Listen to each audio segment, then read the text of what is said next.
Hay algo profundamente inquietante en la idea de la ceguera, no solo en el sentido físico, sino en esa oscuridad interior que impide ver la realidad tal como es. La Biblia habla de una ceguera mucho más peligrosa que la falta de visión física, la ceguera espiritual. Desde tiempos antiguos, el hombre ha luchado con su incapacidad de comprender lo divino. Algunos buscan señales, otros buscan sabiduría, pero pocos están dispuestos a ver la verdad cuando está frente a sus ojos. Así fue en la época de Jesús y también en la época de Pablo, quien en su segunda carta a los Corintios describió una triste realidad. Hay quienes no pueden ver la gloria del Evangelio porque el Dios de este mundo ha cegado sus mentes. Esta ceguera no es solo una cuestión de ignorancia. No se trata simplemente de falta de información o educación religiosa. Se trata de una barrera invisible, un velo que cubre el entendimiento de quienes se resisten a la verdad. Y esta resistencia no es pasiva, es activa. Pablo nos muestra que hay un poder espiritual operando detrás de esto, impidiendo que los incrédulos reconozcan la luz de Cristo. Pero si la ceguera es tan fuerte, ¿cómo es que algunos logran ver? ¿Por qué unos abren los ojos a la verdad mientras otros permanecen atrapados en la oscuridad? La respuesta a esta pregunta revela uno de los misterios más profundos del Evangelio. La salvación no depende del esfuerzo humano, sino de la obra soberana de Dios. Y aquí es donde comienza nuestra exploración. A lo largo de este estudio, profundizaremos en la realidad de la ceguera espiritual, el papel de Satanás en la incredulidad de los hombres, el poder del Evangelio para romper el velo y la urgencia de buscar la luz antes de que sea demasiado tarde. Porque la verdad es esta: quienes permanecen ciegos no lo hacen porque la luz de Cristo sea débil, sino porque sus corazones han decidido rechazarla.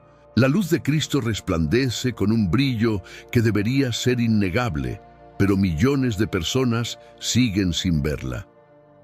No se trata de un problema de conocimiento, cultura o educación.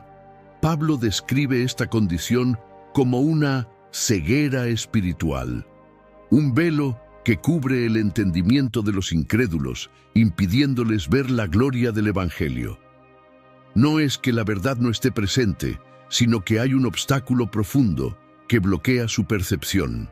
En 2 Corintios 4:3-4, el apóstol dice: si nuestro evangelio está aún encubierto, entre los que se pierden está encubierto, en los cuales el Dios de este siglo cegó el entendimiento de los incrédulos, para que no les resplandezca la luz del evangelio de la gloria de Cristo, quien es la imagen de Dios.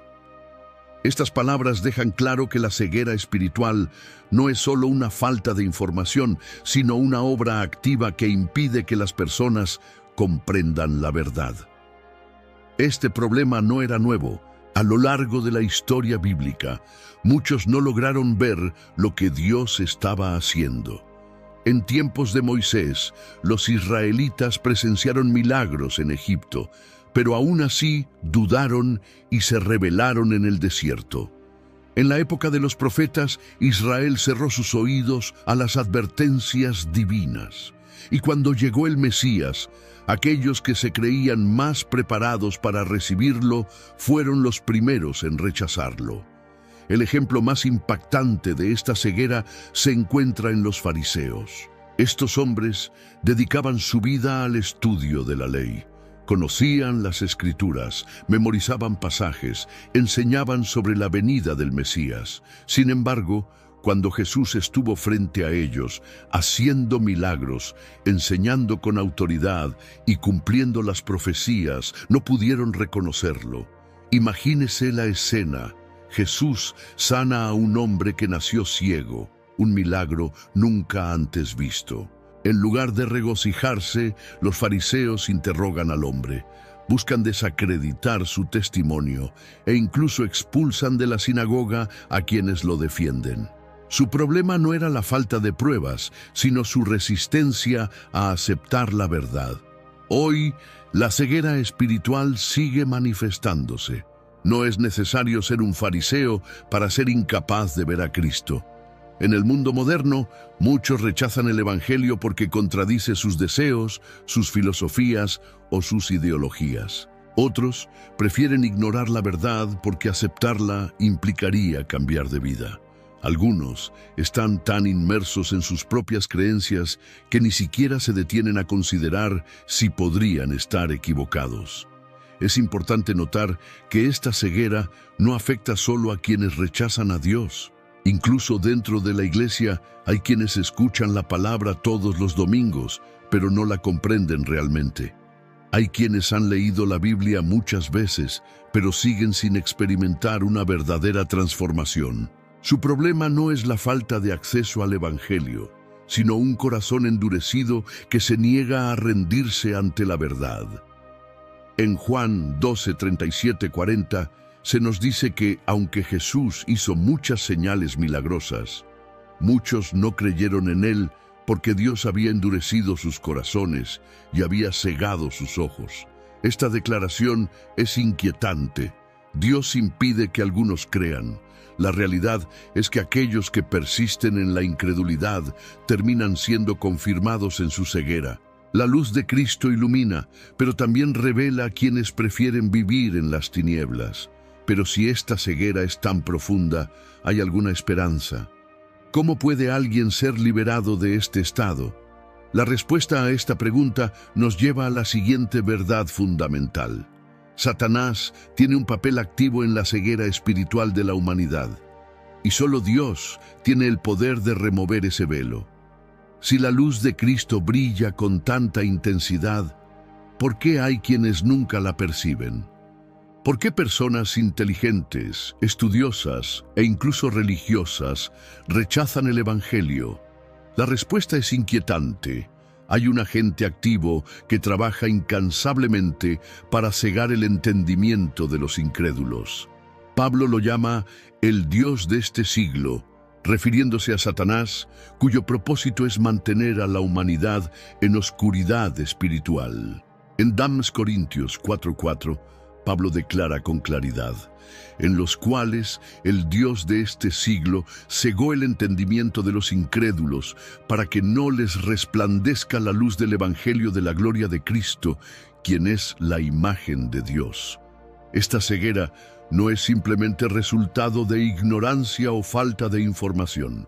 Es una obra activa del enemigo que opera en las mentes y corazones de quienes aún no han sido alcanzados por la gracia de Dios. Desde el principio de la humanidad, Satanás ha usado la mentira como su arma más poderosa. En el Edén, engañó a Eva haciéndole creer que podía ser como Dios si desobedecía. En el desierto, intentó torcer la palabra de Dios para hacer caer a Jesús. Y a lo largo de la historia ha usado filosofías, ideologías y falsas doctrinas para alejar a la gente de la verdad. Su estrategia es clara. Si la verdad de Cristo ilumina, Él hará todo lo posible para mantener a las personas en tinieblas. Esta obra de ceguera espiritual se manifiesta de diversas maneras. Una de las más evidentes es la distorsión del Evangelio. Satanás no solo impide que las personas crean en la verdad, sino que introduce versiones adulteradas de ella. Así nacen falsas doctrinas, evangelios de prosperidad, religiones basadas en méritos humanos y filosofías que niegan la necesidad de un Salvador. De esta manera, muchos creen estar en la luz cuando en realidad siguen en tinieblas. Otra de sus estrategias es endurecer el corazón de los hombres. En la parábola del sembrador, Jesús explicó que la semilla que cae junto al camino representa a aquellos que oyen la palabra, pero Satanás viene rápidamente y la arrebata antes de que pueda echar raíces. Marcos 4:15. Esto explica por qué algunas personas escuchan el Evangelio repetidamente, pero nunca responden. Su incredulidad no es meramente intelectual, es una obra espiritual que impide que la verdad penetre en sus corazones. Además, el enemigo utiliza el engaño del pecado para mantener a las personas atrapadas. El pecado, por su propia naturaleza, ciega y esclaviza. Jesús dijo en Juan 8:34, «Todo aquel que comete pecado, esclavo es del pecado». Mientras alguien viva en rebelión contra Dios, su entendimiento permanecerá entenebrecido. Y cuanto más profundo caiga en el pecado, más difícil será para él reconocer su propia condición. Satanás también usa el entretenimiento y la distracción como herramientas para mantener a la gente ocupada con todo, menos con Dios. En un mundo lleno de estímulos constantes, muchos nunca se detienen a reflexionar sobre su condición espiritual. Redes sociales, noticias, entretenimiento sin fin. Todo contribuye a que la mente esté saturada de información irrelevante, pero nunca de la verdad de Cristo. Pero lo más aterrador es que esta ceguera no solo afecta a los incrédulos. Incluso dentro de la iglesia, Satanás trabaja para mantener a los cristianos en una falsa sensación de seguridad. ¿Cuántos asisten a los cultos sin experimentar una transformación genuina? ¿Cuántos creen que son salvos solo porque participan en actividades religiosas? La ceguera espiritual no se limita a los que están fuera de la fe, también puede afectar a quienes creen conocer la verdad, pero nunca la han abrazado de corazón. Sin embargo, hay una esperanza. La luz de Cristo es más fuerte que cualquier tiniebla. Aunque Satanás se esfuerza por cegar a la humanidad, Dios tiene el poder de abrir los ojos de los perdidos. La historia de la conversión de Pablo es un testimonio poderoso de esto. Antes de encontrarse con Cristo, Pablo estaba convencido de que servía a Dios persiguiendo a los cristianos. Pero en el camino a Damasco, una luz lo envolvió y lo dejó ciego físicamente, reflejando su verdadera ceguera espiritual. Solo cuando Jesús le devolvió la vista, su corazón también fue iluminado por la verdad. Si Satanás ciega, Dios ilumina. Y es esta acción divina la que permite que el velo caiga y los ojos sean abiertos. Pero, ¿cómo actúa Dios para remover esta ceguera?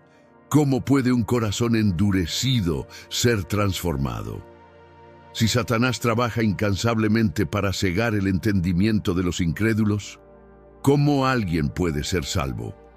¿Depende del esfuerzo humano, de la lógica o de la voluntad personal? La respuesta de la Escritura es clara.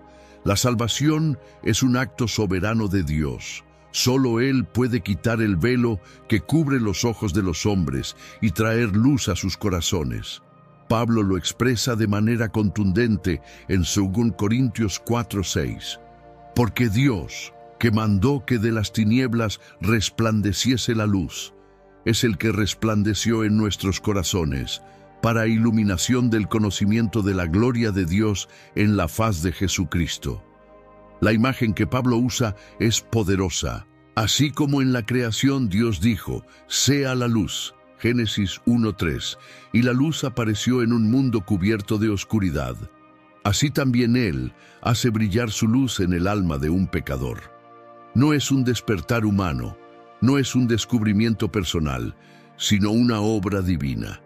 El hombre no busca a Dios, es Dios quien lo llama.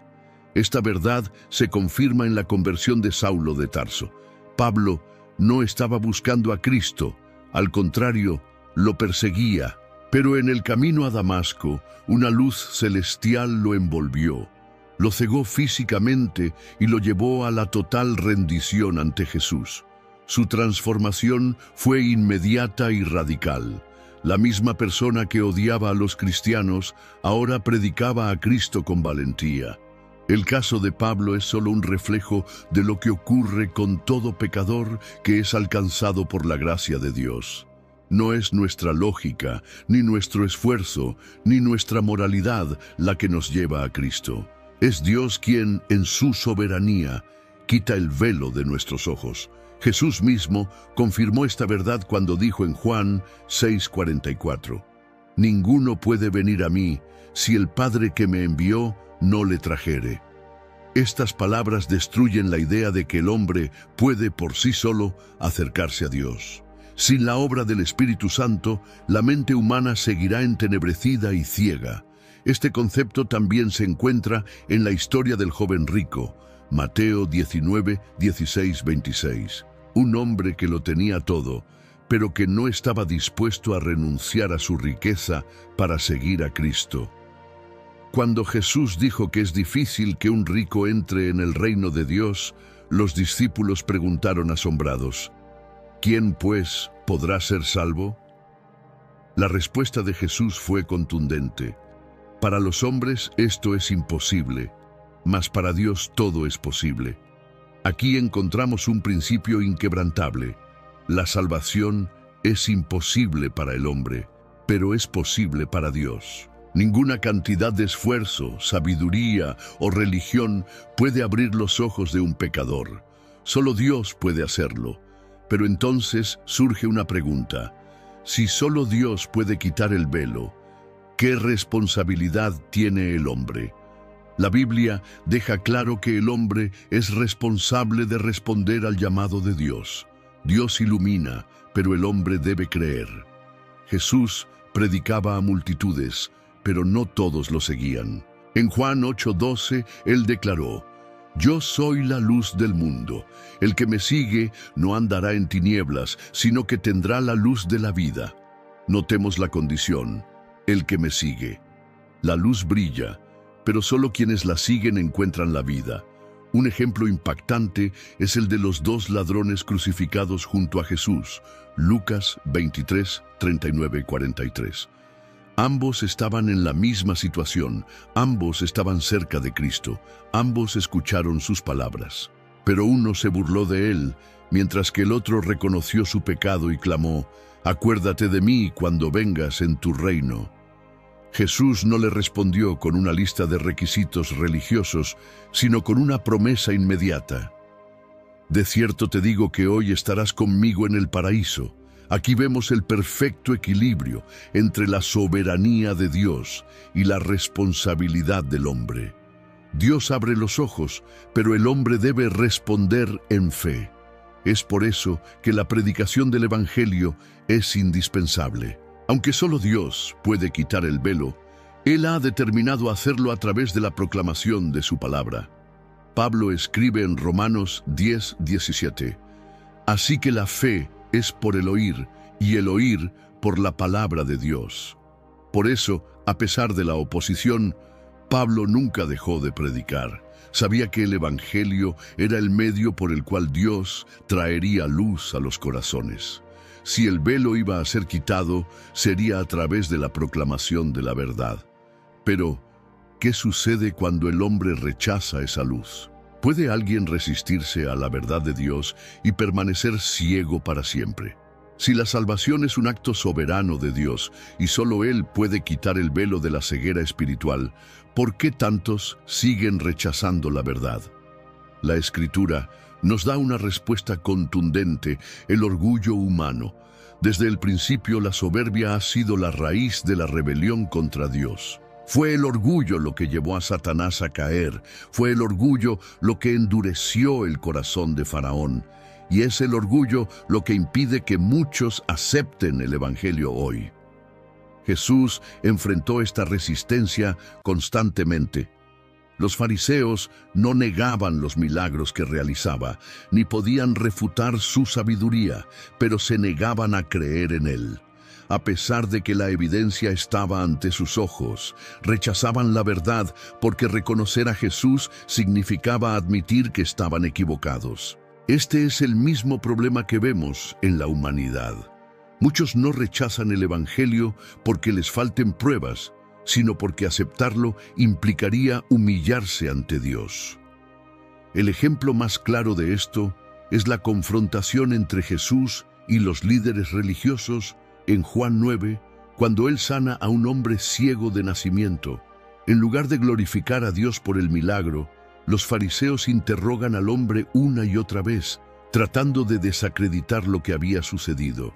Finalmente, cuando el hombre les dice, si esto no viniera de Dios, nada podría hacer. Juan 9:33. Los fariseos lo expulsan de la sinagoga. Jesús concluye con una sentencia poderosa: para juicio he venido yo a este mundo, para que los que no ven, vean, y los que ven sean cegados. Juan 9:39.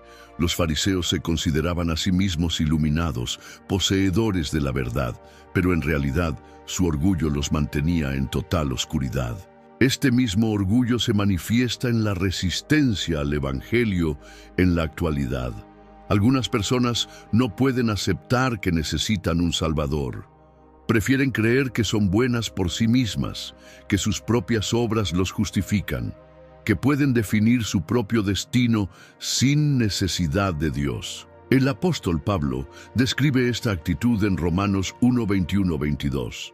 Habiendo conocido a Dios, no le glorificaron como a Dios, ni le dieron gracias, sino que se envanecieron en sus razonamientos, y su necio corazón fue entenebrecido. Profesando ser sabios, se hicieron necios. Aquí vemos que la resistencia al Evangelio no es falta de conocimiento, sino una decisión voluntaria de rechazar la verdad.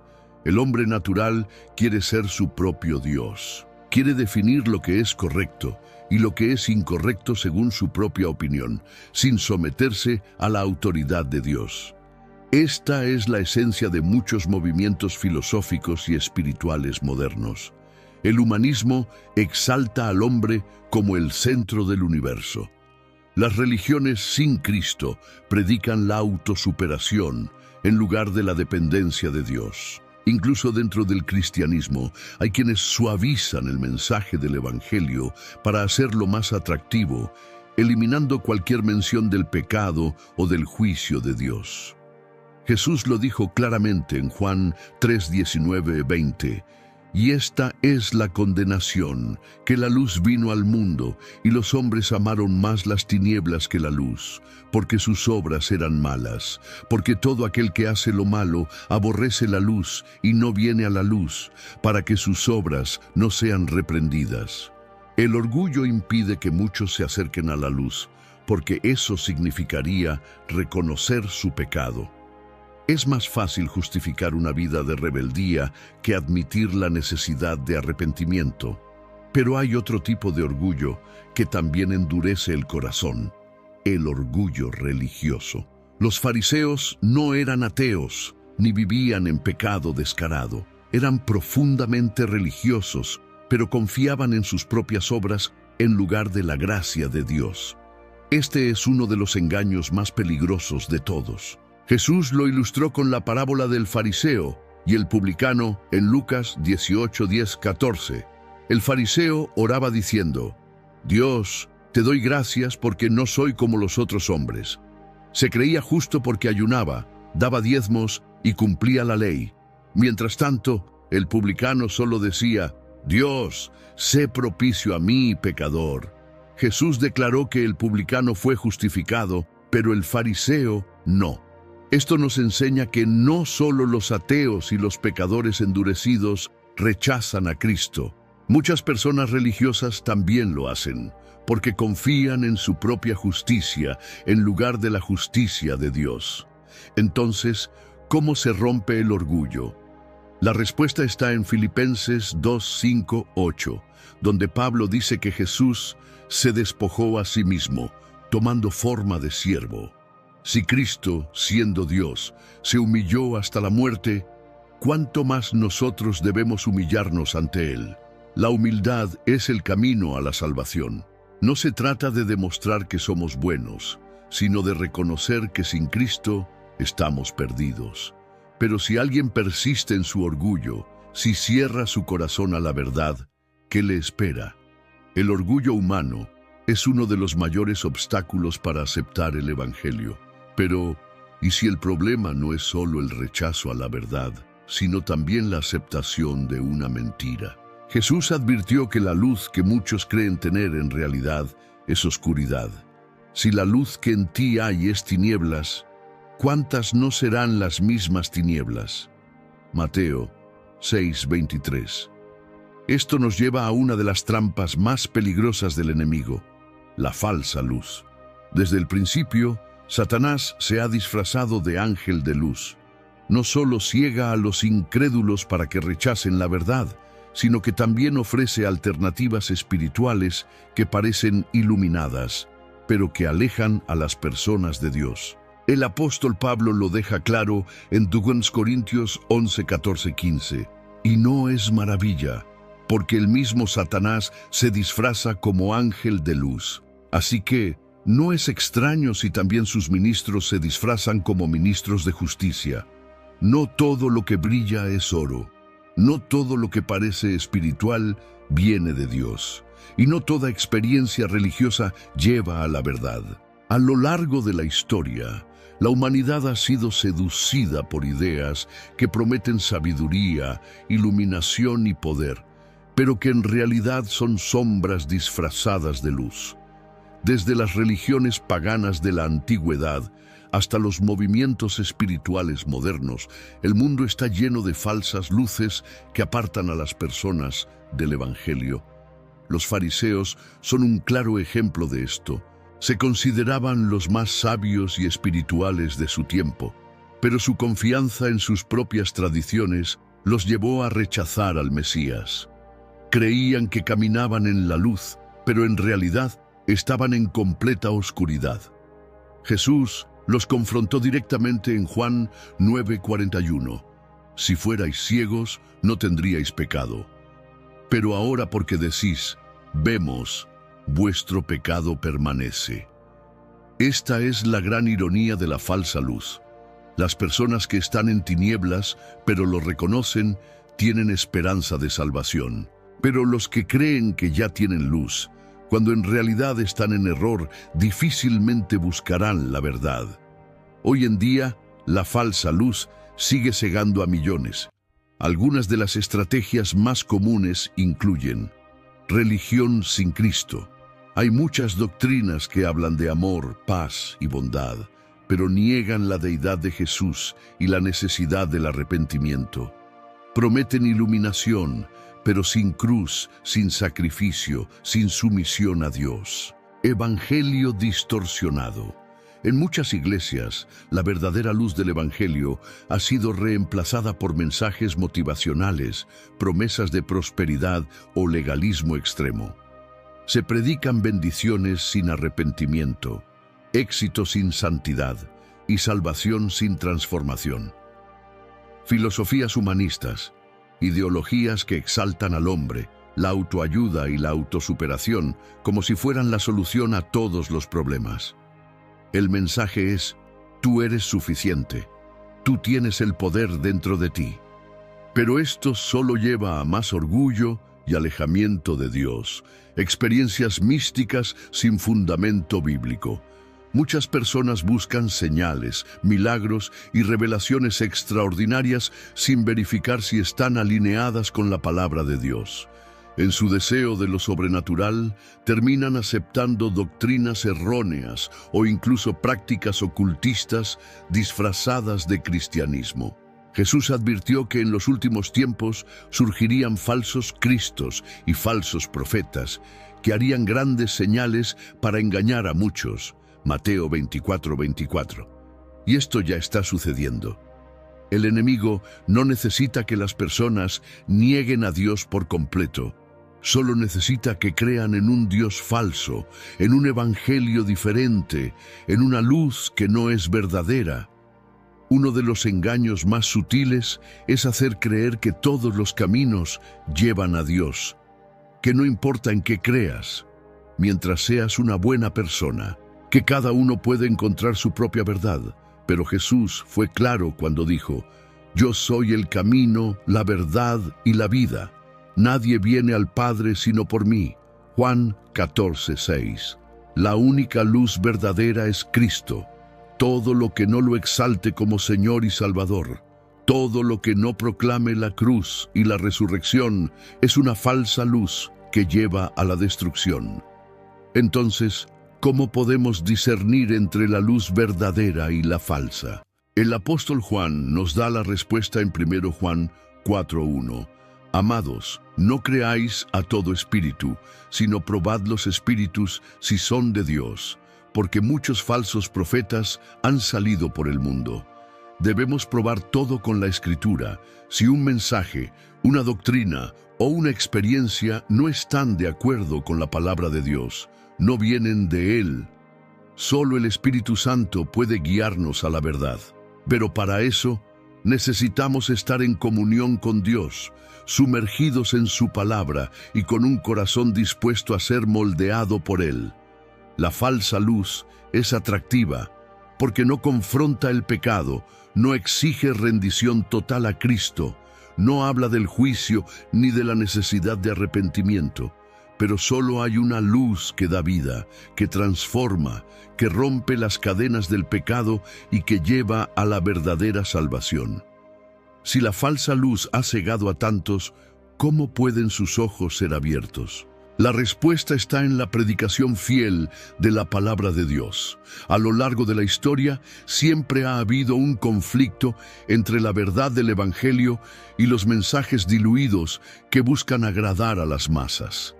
El apóstol Pablo lo advirtió con claridad en 2 Timoteo 4:3-4, porque vendrá tiempo cuando no sufrirán la sana doctrina, sino que teniendo comezón de oír, se amontonarán maestros conforme a sus propias concupiscencias, y apartarán de la verdad el oído y se volverán a las fábulas. Ese tiempo ya llegó.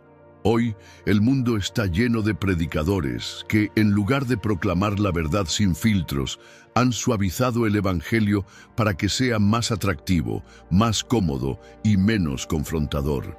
En su afán de hacer crecer congregaciones y evitar el rechazo, muchos han cambiado el mensaje central de la cruz por discursos motivacionales, promesas de prosperidad o filosofías humanistas. El problema es que un evangelio diluido no tiene poder para salvar. Jesús nunca suavizó su mensaje para hacerlo más aceptable.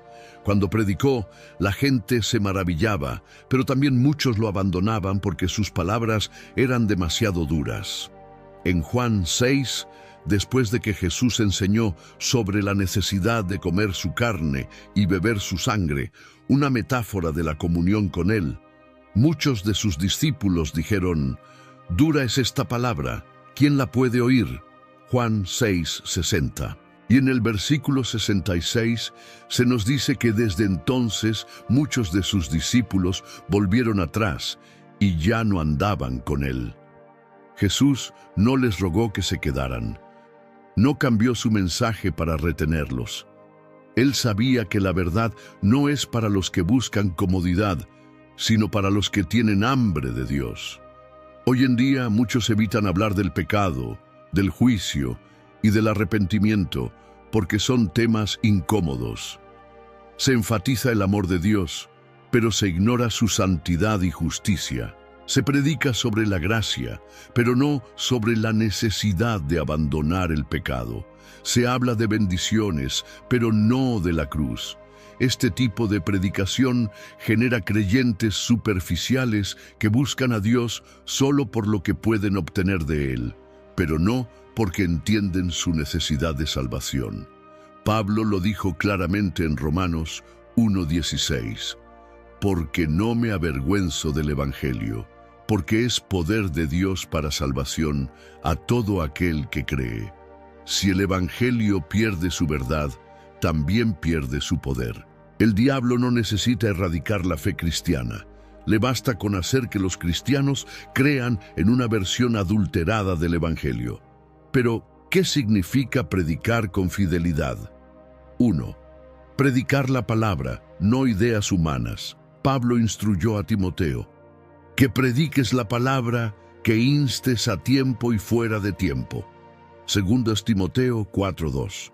Esto significa proclamar fielmente lo que la Biblia dice, sin añadir ni quitar. 2. Llamar al arrepentimiento. Jesús no vino a hacer sentir bien a las personas en su pecado, sino a llamarlas a la transformación. Desde su primera predicación dijo: «Arrepentíos, porque el reino de los cielos se ha acercado». Mateo 4:17. 3. Hablar de la cruz. No hay evangelio sin el sacrificio de Cristo. El mensaje de la cruz es lo que transforma corazones, no estrategias de crecimiento de iglesia ni discursos positivos. Pablo lo dejó claro en 1 Corintios 1:18. Porque la palabra de la cruz es locura a los que se pierden, pero a los que se salvan, esto es, a nosotros, es poder de Dios. 4. No temer el rechazo. Jesús dijo en Juan 15:18, si el mundo os aborrece, sabed que a mí me ha aborrecido antes que a vosotros. Un predicador fiel no busca la aprobación de los hombres, sino la fidelidad a Dios. Ejemplos de predicación fiel en la Biblia. Juan el Bautista no tenía miedo de denunciar el pecado, incluso cuando esto le costó la vida. Dijo a los fariseos, generación de víboras, ¿quién os enseñó a huir de la ira venidera? Mateo 3:7. El apóstol Pablo enfrentó persecuciones, azotes y prisiones por predicar la verdad. Aún así dijo, porque no he rehuido anunciaros todo el consejo de Dios. Hechos 20:27.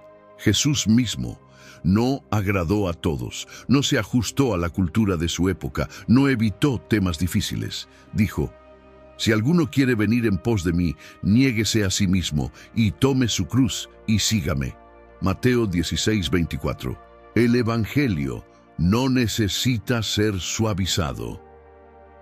La iglesia primitiva creció sin estrategias de mercadotecnia, sin mensajes adaptados para no ofender. Creció porque el mensaje era predicado con fidelidad y con el poder del Espíritu Santo. No podemos sacrificar la verdad en nombre de la popularidad.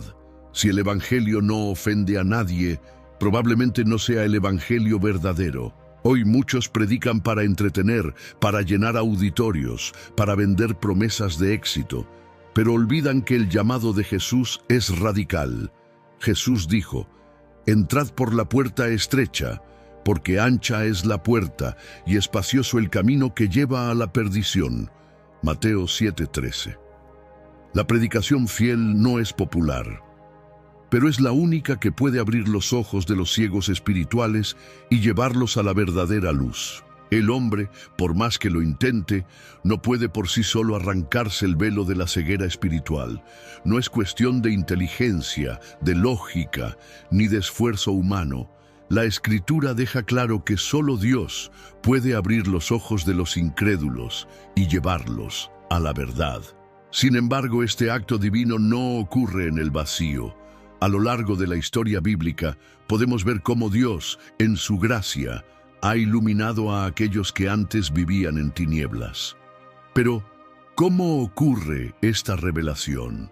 ¿Qué sucede en el corazón del ser humano cuando el velo cae?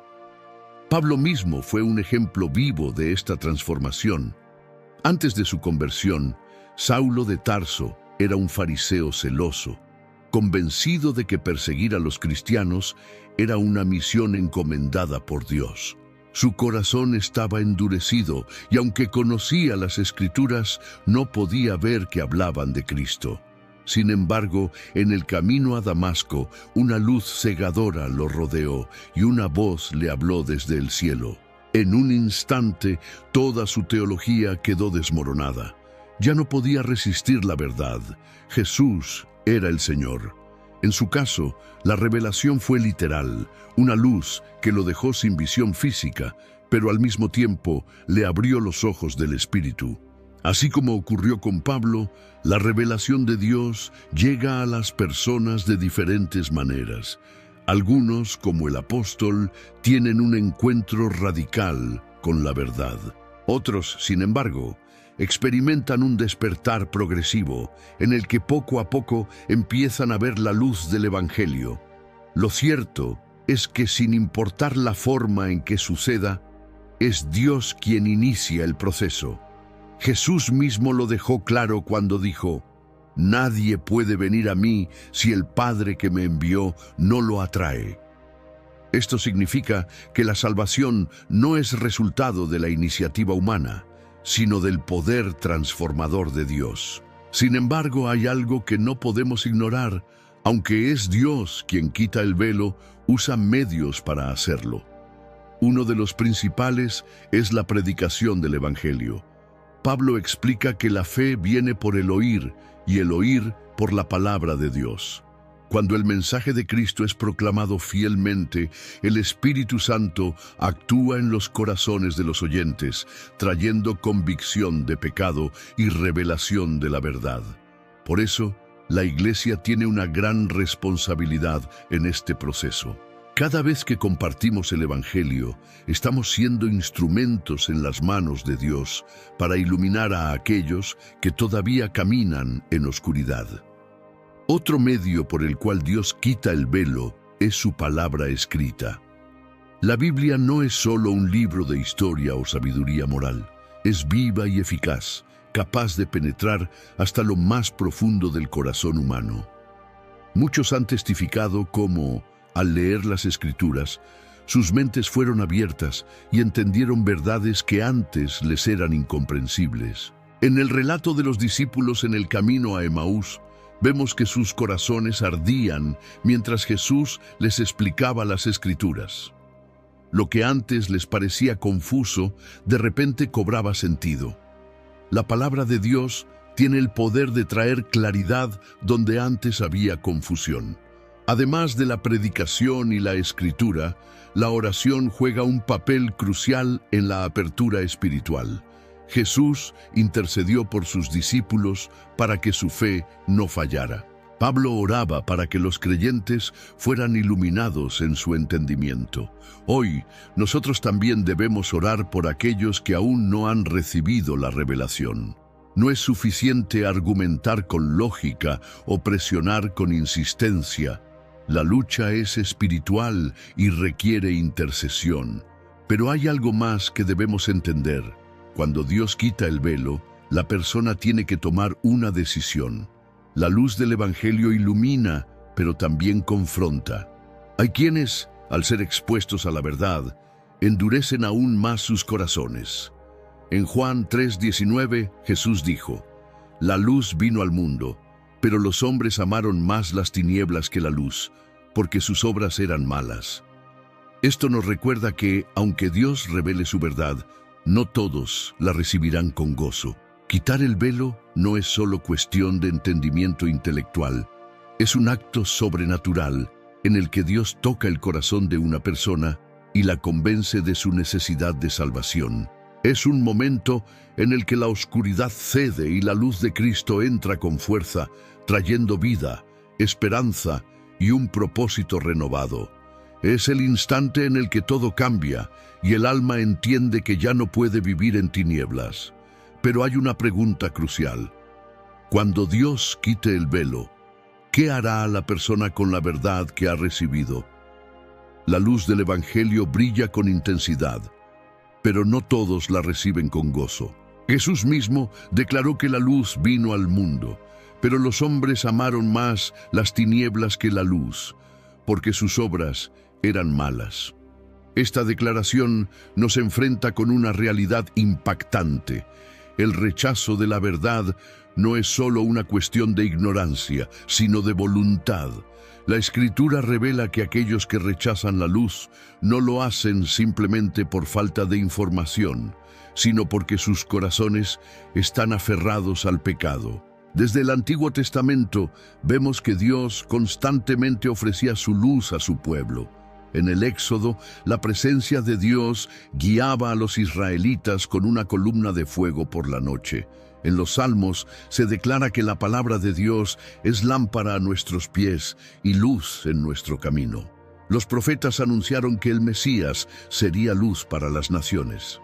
Sin embargo, generación tras generación, muchos decidieron ignorar la voz de Dios y seguir su propio camino. El Evangelio de Juan muestra esta lucha entre la luz y las tinieblas de manera aún más clara. Jesús predicó, sanó, realizó milagros y cumplió las profecías, pero muchos se negaron a creer. Los fariseos, a pesar de su profundo conocimiento de la ley, rechazaron al mismo Dios al que decían servir. Su problema no era la falta de pruebas, sino la dureza de su corazón. Ellos preferían su sistema religioso antes que reconocer a Jesús como el Mesías. Pablo, en su segunda carta a los Corintios, explica que el Dios de este siglo ha cegado el entendimiento de los incrédulos, para que no les resplandezca la luz del Evangelio. Aquí vemos una doble realidad. Por un lado, el diablo trabaja activamente para mantener a las personas en la oscuridad, y por otro lado, los propios hombres eligen permanecer en ella. Dios ofrece la verdad, pero el orgullo, el amor al pecado y el engaño del enemigo llevan a muchos a rechazarla. Jesús advirtió que aquellos que persisten en rechazar la luz enfrentarán juicio. En Juan 12:48 dijo: «El que me rechaza y no recibe mis palabras, tiene quien le juzgue. La palabra que he hablado, ella le juzgará en el día postrero». Esto significa que nadie podrá alegar ignorancia delante de Dios. La luz ha sido proclamada, y cada persona será responsable de su respuesta a ella. Un ejemplo impactante de esto se encuentra en la parábola de Lázaro y el rico. En esta historia, Jesús describe cómo un hombre rico, que vivió en lujo sin considerar a Dios, terminó en tormento después de la muerte. A pesar de su sufrimiento, nunca pidió salir del infierno, sino que rogó que enviaran advertencias a sus hermanos. La respuesta de Abraham fue contundente: «Tienen a Moisés y a los profetas, que los oigan». En otras palabras, la revelación ya había sido dada. Quienes rechazan la luz en vida no recibirán otra oportunidad después de la muerte. El libro de Hebreos también hace una advertencia seria sobre este tema. ¿Cuánto mayor castigo pensáis que merecerá el que pisoteare al Hijo de Dios y tuviere por inmunda la sangre del pacto en la cual fue santificado, e hiciere afrenta al Espíritu de gracia? Hebreos 10:29. La condenación de los que han escuchado la verdad y la han despreciado es aún más severa. No se trata solo de personas que nunca oyeron el Evangelio, sino de aquellos que lo conocieron y lo rechazaron deliberadamente. Pero quizás una de las advertencias más aterradoras la dio el propio Jesús cuando habló del pecado imperdonable, la blasfemia contra el Espíritu Santo. Este pecado no es un acto aislado, sino un rechazo continuo y deliberado de la obra de Dios. Es el endurecimiento progresivo del corazón que llega a un punto sin retorno, donde la persona ya no tiene ningún interés en arrepentirse. Sin embargo, aunque la Biblia advierte sobre el peligro del rechazo, también ofrece esperanza. Mientras una persona tenga vida, aún puede volverse a Dios. El ladrón en la cruz es un ejemplo de esto. En sus últimos momentos reconoció a Jesús y clamó por misericordia, y aunque había vivido una vida de pecado, en ese instante recibió la promesa: «Hoy estarás conmigo en el paraíso». La diferencia entre quienes reciben la luz y quienes la rechazan no está en su nivel de moralidad o conocimiento, sino en su disposición a humillarse delante de Dios. La salvación no es para los que creen merecerla, sino para los que reconocen su necesidad de gracia. Pero la pregunta sigue en pie: ¿cuánto tiempo más puede una persona resistirse a la luz antes de que sea demasiado tarde? La verdad del Evangelio ha sido proclamada. La luz de Cristo ha brillado en el mundo, iluminando el camino para aquellos que desean ver. Sin embargo, no todos están dispuestos a recibirla. A lo largo de la historia, muchos han preferido permanecer en la oscuridad, aferrándose a sus propias creencias, a su orgullo y a la comodidad de una vida sin Dios. Pero la Biblia es clara: no hay neutralidad en este asunto. O caminas en la luz de Cristo, o permaneces en las tinieblas del pecado y la incredulidad. Jesús mismo dijo: «Yo soy la luz del mundo. El que me sigue no andará en tinieblas, sino que tendrá la luz de la vida». Juan 8:12. Seguir a Cristo significa abrir los ojos a la verdad, renunciar a la mentira y permitir que su luz transforme cada área de nuestra vida. No es solo un cambio intelectual o una mejora moral, sino una transformación profunda que solo Dios puede hacer en el corazón humano. La ceguera espiritual no es un problema de falta de información, sino de resistencia a la verdad. Los fariseos vieron los milagros de Jesús con sus propios ojos, escucharon su enseñanza y fueron testigos de su autoridad, pero aún así endurecieron sus corazones. Su problema no era la ignorancia, sino el rechazo deliberado de la verdad. Y ese mismo patrón se repite hoy. Muchas personas escuchan el Evangelio una y otra vez, pero lo ignoran o lo consideran irrelevante. Se aferran a sus propias ideas, confiando en su razonamiento, en sus tradiciones o en la influencia de este mundo. Pero la Biblia advierte que llegará un día en que ya no habrá oportunidad de ver la luz. En el juicio final, aquellos que rechazaron a Cristo serán condenados a la oscuridad eterna, separados de Dios para siempre. Sin embargo, la buena noticia es que hoy aún hay tiempo. La puerta sigue abierta, la luz de Cristo sigue brillando y su gracia sigue disponible para todos los que quieran recibirla. Dios no obliga a nadie a creer, pero extiende su amor y su perdón a todos los que se arrepienten y confiesan a Jesús como Señor. Así que la pregunta final es personal. ¿Sigues ciego o ya ves la luz? No dejes que el engaño del mundo, el orgullo o la indiferencia te impidan recibir la verdad. No sigas en la oscuridad cuando Cristo te llama a la luz. Hoy es el día de la salvación. No endurezcas tu corazón. Reconoce a Jesús como el único camino y deja que su luz ilumine tu vida para siempre.